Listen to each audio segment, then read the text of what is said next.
আজকের রেসিপিটা হলো ম্যাঙ্গো পেস্ট্রি কেক। বাচ্চাদের একদম মুখরোচক খাবার। 8 থেকে 80 সবাই ম্যাঙ্গো কেক ভালোবাসে। তো চলো রেসিপিটা তাহলে শুরু করা যাক। আমি সাইজ মতো বাটার পেপার কেটে নিয়েছি। তোমাদের কাছে যে কোনো বাটার পেপার থাকলে তুমি ইউজ করতে পারো। তারপরে যেই পাত্রের মধ্যে আমি কেকটা করব তার মাপ মতো নিয়ে আমি ওখানে সামান্য একটু বাটার ব্রাশ করে নিয়েছি, যাতে পরে কেকটাকে ডিমোল্ড করতে খুব সুবিধা হয়। আজকে আমি বানাবো এগলেস প্রিমিক্স দিয়ে। তো তার জন্য প্রথমে আমি 2 কাপের মতো প্রিমিক্স এখানে নিয়ে নিয়েছি, আর নিয়েছি 2 চামচের মতো রিফাইন্ড অয়েল। আমি যেহেতু এখানে 2 কাপ প্রিমিক্স নিয়েছি, তাই আমার এখানে 1 কাপের মতো জল পুরোটা লেগে গেছে। তারপরে আমি একটা ভালো স্মুথ ব্যাটার রেডি করে নিয়েছি।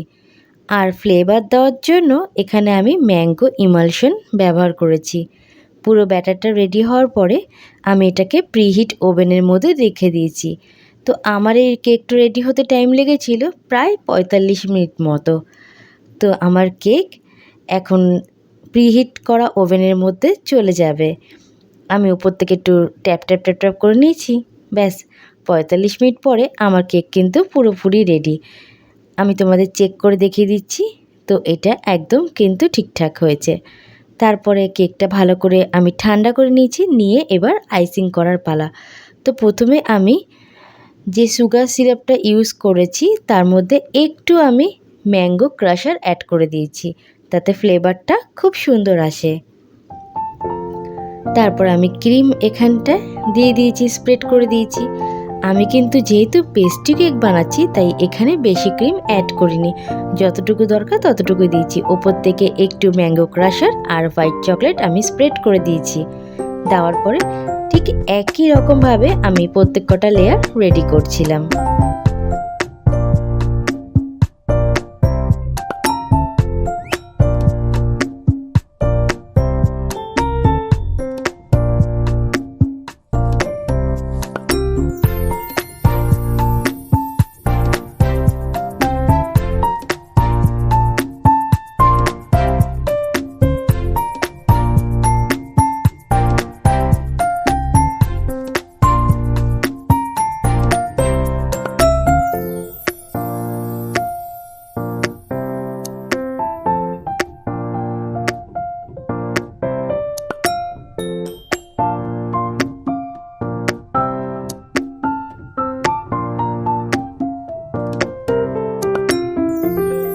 তো কেকের কিন্তু ফাইনাল কোটিং একদম কমপ্লিট।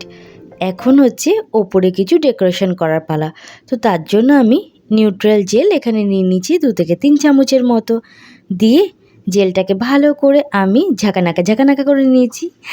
তো এর মধ্যে একটু সামান্য জল অ্যাড করেছি, করে এটা ভালো করে আমি আগে মিশিয়ে নিয়েছি। জলটা দিয়ে ভালো করে কিন্তু এটাকে আরও স্মুথ ব্যাটার রেডি করে নিতে হবে। তারপরে আমি এখানে ম্যাঙ্গো ইমালশন ব্যবহার করেছি। ইমালশন ইউজ করলে পরে কালারের সাথে সাথে ফ্লেভারটাও কিন্তু চলে আসে। তো ওপরে আমি জেলটা ভালো করে দিয়ে ভালো করে জেলটাকে স্প্রেড করে নেব। জেলটা যতটা লিকুইডই করার দরকার ততটাই কিন্তু করেছি। খুব বেশি এখানে গাঢ় করলেও চলবে না, খুব বেশি লিকুইডই করলেও চলবে না। তারপরে আমি একটু মাপঝোপ করে নিয়ে এখানে সমান করে কাটার চেষ্টা করেছি। জানি প্রথমবার এই পেস্ট্রি কেক বানাচ্ছি, একটু 19-20 হবে, তাও চেষ্টা করতে করতে মানুষ একদিন না একদিন ঠিক সফল হবে।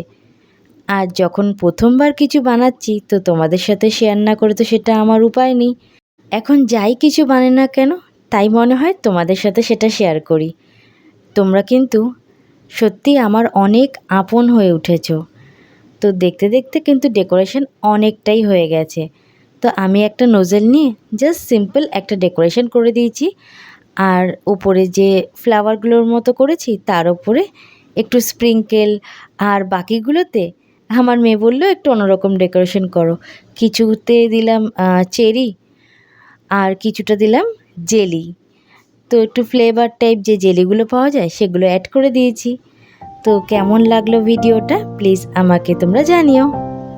আমার এই এগলেস পেস্ট্রি কেকের ভিডিও তোমাদের ভালো লাগলে প্লিজ আমার চ্যানেলটাকে লাইক শেয়ার সাবস্ক্রাইব করতে একদম ভুলে যেও না।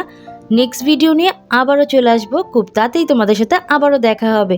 ততক্ষণ ভালো থেকো, ভালো রেখো। হর হর মহাদেব।